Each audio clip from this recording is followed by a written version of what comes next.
Excella Education Study in USA assured scholarship. Contact 9881 పాత్రికేయ మిత్రులందరికీ నా హృదయపూర్వక నమస్కారం.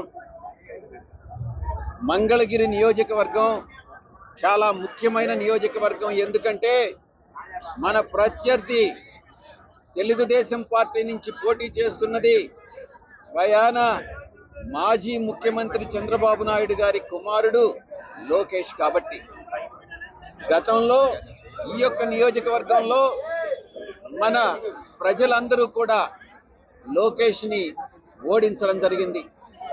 వైఎస్ఆర్ కాంగ్రెస్ పార్టీ అభ్యర్థిని గెలిపించడం జరిగింది. అదే రకంగా భవిష్యత్తులో కూడా మనం వైఎస్ఆర్ కాంగ్రెస్ పార్టీ మన అభ్యర్థిని గెలిపించుకోవాల్సినటువంటి బాధ్యత మన అందరి మీద కూడా ఉంటుంది. దీంట్లో భాగంగా నేను ఒక 3-4 ప్రశ్నలు నేను సంధించదలుచుకున్నా. మొట్టమొదటిది, మీకు స్థానికుడిగా మీ యొక్క శాసనసభ్యుడు మీకు కావాలనా, లేకుంటే హైదరాబాద్లో నివసించేటటువంటి వ్యక్తి మీకు శాసనసభ్యుడిగా మీరు ఎన్నుకోదలుచుకున్నారా అన్నటువంటిది మొదటి ప్రశ్న. రెండవ అంశం, ఈ యొక్క నియోజకవర్గంలో 24 గంటలు 365 రోజులు ఈ నియోజకవర్గంలో నివసించేటటువంటి వ్యక్తి మీకు శాసనసభ్యుడు కావాలన్నా, హైదరాబాద్లో నివసించేటటువంటి వ్యక్తి మీకు శాసనసభ్యుడు కావాలన్నా అన్నటువంటి విషయాన్ని ఈ యొక్క నియోజకవర్గ ప్రజలు నిర్ణయించుకోవాలి. రెండవది, ఎవరైనా కూడా ఒక సమస్య వచ్చి ఆ సమస్యని మీ శాసనసభ్యుడి దృష్టికి తీసుకురావాలనంటే 6 నెలలు వెయిట్ చేసి హైదరాబాద్కు వెళ్ళి కలిసి మీ సమస్యని వివరించి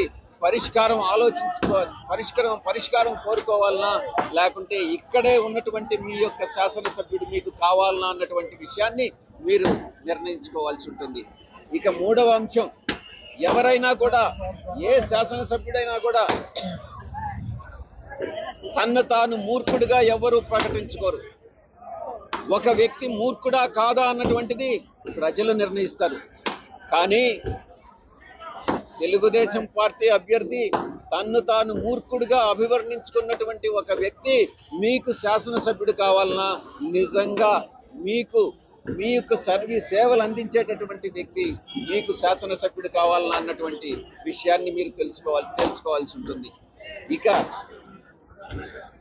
ఎవరైతే ఈ నియోజకవర్గానికి 10 సంవత్సరాల కాలం పాటు, అది మొదటి టర్మ్ కానీ రెండవ టర్మ్ కానీ ఇక్కడ ఉండి మీకు సేవలు అందిస్తూ మీకు ప్రతి ఒక్కరికి కూడా బడుగు బలహీన వర్గాలకి, పేదలకు, అందరికీ కూడా పథకాలను అందించినటువంటి పార్టీ మన గౌరవ ముఖ్యమంత్రి. మీరు తిరిగి ఎన్నుకుంటే మీకు భవిష్యత్తు కూడా బంగారు భవిష్యత్తు ఉంటుందన్నటువంటి విషయాన్ని మీకు తెలియజేసుకుంటా ఉన్నాను. ఇక రోడ్లు మనం మరమ్మత్తు చేయించాలని ఇప్పుడే నిర్ణయించుకున్నాం. దుగ్గిరాల కానీ, మంగళగిరి కానీ, తాడేపల్లి కానీ అన్నిటిల్లో కూడా రోడ్డు మరమ్మతుల కార్యక్రమం పూర్తి చేసేటటువంటి బాధ్యత ఆర్కే గారు తీసుకుంటారు. ఇక డ్రైనేజ్ కెనాల్స్ ఎక్కడెక్కడైతే ఉన్నాయో ఓపెన్ డ్రైనేజీ వాటినన్నింటినీ కూడా కాలువలు కట్టించేటటువంటి బాధ్యత ఆర్కే గారు తీసుకుంటారు. మరొక అంశం, ఈ యొక్క మంగళగిరి నియోజకవర్గ ప్రజలకు మాత్రమే, యువతకు మాత్రమే ప్రత్యేకంగా ఒక క్రికెట్ని, వైఎస్ఆర్ కప్ పేరుతో ఒక క్రికెట్ టోర్నమెంట్ని ఏర్పాటు చేయడం జరుగుతుంది. యువతకి అద్భుతమైనటువంటి ప్రతిభ కనపరిచేటటువంటి యువతకి ప్రోత్సహించే దాంట్లో భాగంగా ఈ యొక్క క్రికెట్ నిర్వహణ అన్నటువంటిది నిర్వహించడం జరుగుతుంది. అది ఆర్కే గారు ఆ బాధ్యతలు తీసుకుంటారు. ఇక మనిషికి కావాల్సింది, యువతకు కావాల్సింది విద్యాభ్యాసం పూర్తయిన తర్వాత ఉద్యోగ కల్పనలో భాగంగా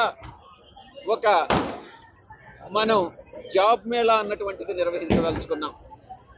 అదంతా కూడా వీటన్నిటికీ కూడా ప్లానింగ్ పూర్తయింది. ఇప్పుడు ఆర్కే గారు ఈ యొక్క మళ్ళీ తిరిగి 2 నెలల తర్వాత రావడం, ఆయన మళ్ళీ తిరిగి పగ్గాలు చేపట్టడం నిజంగా చాలా సంతోషకరమైనటువంటి విషయం. ఈ బాధ్యతలన్నీ కూడా జాబ్ మేళా కానీ, క్రికెట్ కానీ, రోడ్ల మరమ్మతులు కానీ, డ్రైనేజ్ కానీ, ఇవన్నిటినీ కూడా బీసీ అభ్యర్థిని గెలిపించుకునేటటువంటి బాధ్యత ఆర్కే భుజస్కంధాల మీద వేసుకుంటారనని నేను మీ అందరికీ కూడా పత్రికాముఖంగా తెలియజేసుకుంటా ఉన్నాను. చివరిగా నా యొక్క కోరిక, విన్నపం, గత 5 సంవత్సరాల్లో ఇంచుమించుగా 86% మంది ప్రజలకి ఏదో ఒక రకంగా పథకాలను అందించి లబ్ధి చేకూర్చి తలసరి ఆదాయం పెంచినటువంటి ఘనత మన జగన్మోహన్ రెడ్డి గారిది. ఏ ఒక్కరిని కూడా వైఎస్ఆర్ కాంగ్రెస్ పార్టీ పోగొట్టుకోదలుచుకోలేదు. మా ప్రయత్నం అంతా కూడా మేము చేశాం. కేపీ గారిని కానీ, జయలక్ష్మి గారు కానీ, సురేష్ గారిని కానీ ప్రతి ఒక్కరిని కూడా నిలుపుకోవాలనే ప్రయత్నం చేయడం జరిగింది. అందరం కూడా కలిసికట్టుగా పనిచేస్తాం, అందరినీ కలుపుకొని పోయేటటువంటి ప్రయత్నం చేస్తాం. ఈ యొక్క నియోజకవర్గాన్ని 3వసారి కైవసం చేసుకునేటటువంటి ప్రయత్నం తప్పకుండా చేస్తాం. మీ అందరినీ కూడా నేను ఒకటే కోరుకుంటున్నాను, మీకు అగ్రవర్ణాలకు చెందినటువంటి ఒక వ్యక్తి మీ శాసనసభ్యుడిగా మీరు కావాలనుకుంటున్నారా, లేక బీసీకి సంబంధించి వేవర్స్ కమ్యూనిటీకి బీసీకి సంబంధించినటువంటి వ్యక్తి, వెనుకబడిన కులాలకు సంబంధించినటువంటి వ్యక్తి మీ యొక్క శాసనసభ్యుడు కావాలనుకుంటున్నారా అన్నటువంటి విషయాన్ని మీరే తెలుసుకోవాలి అన్నటువంటి విషయాన్ని తెలియజేస్తూ మీ దగ్గర సెలవు తీసుకుంటా ఉన్నాను.